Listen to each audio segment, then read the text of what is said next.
Hey everybody, grimgreen.com back here today. Thank you so much for joining me again. I had a news item that I really wanted to touch on outside of the vlog just because it's been gaining so much traction and so much mainstream media attention. And what we're going to be talking about today is wet lung. So the story goes like this. A mildly asthmatic 18-year-old restaurant hostess in Pennsylvania went to the hospital with symptoms that included coughing, chest pain, shortness of breath. The doctors had put her on antibiotics, but her condition didn't get any better, and she developed a type of lung inflammation called hypersensitivity pneumonitis, which I had to do some Google foo on. Turns out it's an allergy. It's a hypersensitivity to organic dusts.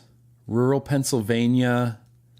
Yeah. And then eventually the doctors diagnosed her with acute respiratory distress syndrome, which in the medical community is often referred to as ARDS. That's the official name for it, but the name they give it in this article is called wet lung. And the interesting thing to me is you can easily Google the term wet lung, and what it brings up is nothing but references to this particular case. And the term wet lung is a real buzzwordy sounding word, isn't it? It's a lot easier to get wet lung out there, to have people associating the term wet lung with vaping than it is ARDS, acute respiratory distress syndrome. I do also quickly want to point out that no, I am not a scientist or a doctor. So this poor girl gets diagnosed with acute respiratory distress syndrome caused by hypersensitivity pneumonitis, which is, again, an allergy. It's a hypersensitivity to organic dust. But they also felt the need in this article to sort of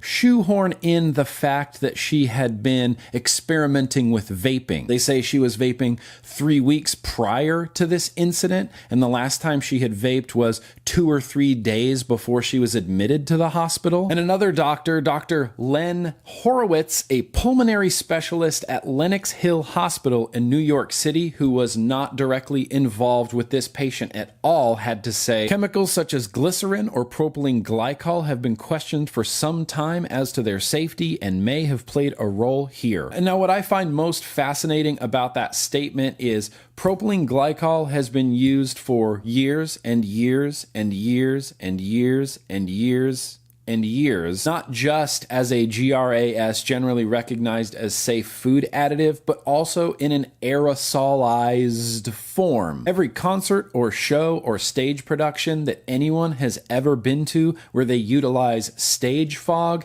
everyone in that auditorium is breathing in propylene glycol. And remember that this all started with hypersensitivity pneumonitis, which is an allergy. So there is a good chance that this unnamed 18-year-old mystery waitress hostess from Pennsylvania did have maybe an allergy to propylene glycol. That is a very real thing that exists. The more traditional symptoms of a propylene glycol allergy are things like itchy, red, tender skin, you have a dry scalp, you have the possibility of getting rash on your head or on your ears. If someone had a propylene glycol sensitivity or allergy, they would be very well aware of it before they started vaping. Propylene glycol is used in multiple applications across many different industries, including pharmaceuticals, toothpaste, shampoo. Propylene glycol is kind of everywhere, and it's generally recognized as safe by the FDA. So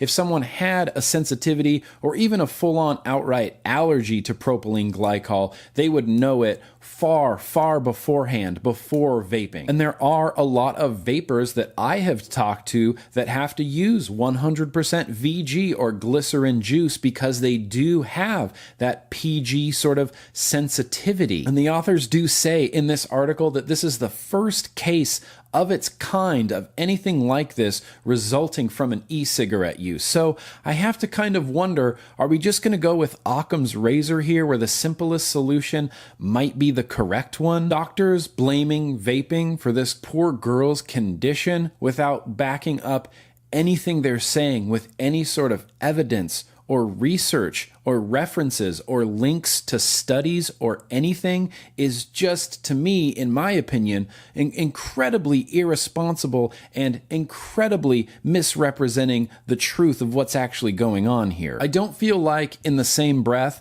a doctor should be able to say, well, we don't know the long-term side effects of vaping. Vaping hasn't been studied. We haven't studied the long-term vaping side effects, but this is definitely because of vaping. We might not know the long-term effects of it, but we know for sure in this case, it's absolutely because of vaping. And all this article did was use this poor girl's condition as a platform for completely slandering vaping. And they end this article with a statement that has nothing to do with the original headline. It has nothing to do with this poor girl. It has nothing to do with the possibility of having an allergic reaction to propylene glycol. And the same doctor, Dr. Len Horvitz, who previously had the statement regarding the danger of propylene glycol, the last quote in this article is from him, and it says, "Vaping nicotine through e-cigarettes, especially at higher concentrations, is associated with continued vaping and with smoking traditional cigarettes. In this way, e-cigarettes can be the gateway to smoking traditional cigarettes. There is no safe smoking. Do as much research as you want. You will not find any relevant data that associates e-cigarettes as a gateway to traditional tobacco cigarettes. The evidence is simply not there. The data is simply not there. Vaping is not a gateway to traditional tobacco cigarette smoking. There are millions, and I'm not exaggerating, there are millions and millions of people that have stopped using tobacco because of vaping. Smoking rates right now are at an all-time low, and the United Kingdom is wholeheartedly embracing vaping as a form of tobacco harm reduction. And as much as we want to focus on this one instance in Pennsylvania, this one girl who developed this mysterious wet lung through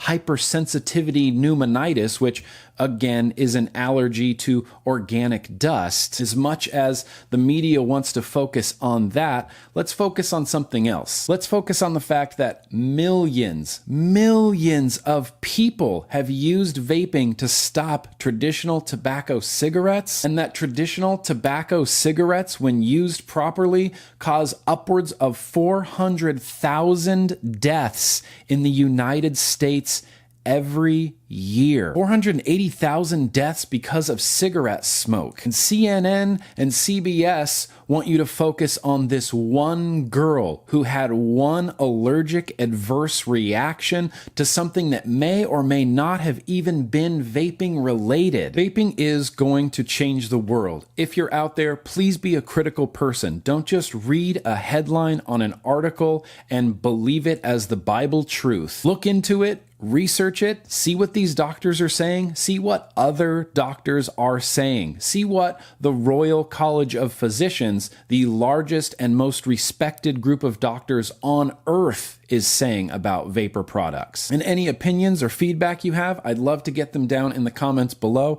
And where I'm going to leave this right now is a quote from Dr. Konstantinos Farsalinos. He is a cardiologist out of Greece. Here's what he had to say about it. "This was a case report of hypersensitivity pneumonitis, most commonly an allergic reaction that causes inflammation in the lung. The inflammation, which could be caused by pneumonia, bacteria, and more, results in pleural effusion. The authors of the study only suggested that vaping caused hypersensitivity pneumonitis, providing absolutely no scientific data to back this theory except mentioning that the girl vaped. The use of the term wet lung is a deliberate attack on vaping and an attempt to fearmonger and spread misinformation, once again forcing smokers away from using this product to quit smoking." In every anti-vaping article I have ever read or ever run across, I always think it's so ironic that they're focusing on this one instance, and the instances of injury or disease from vaping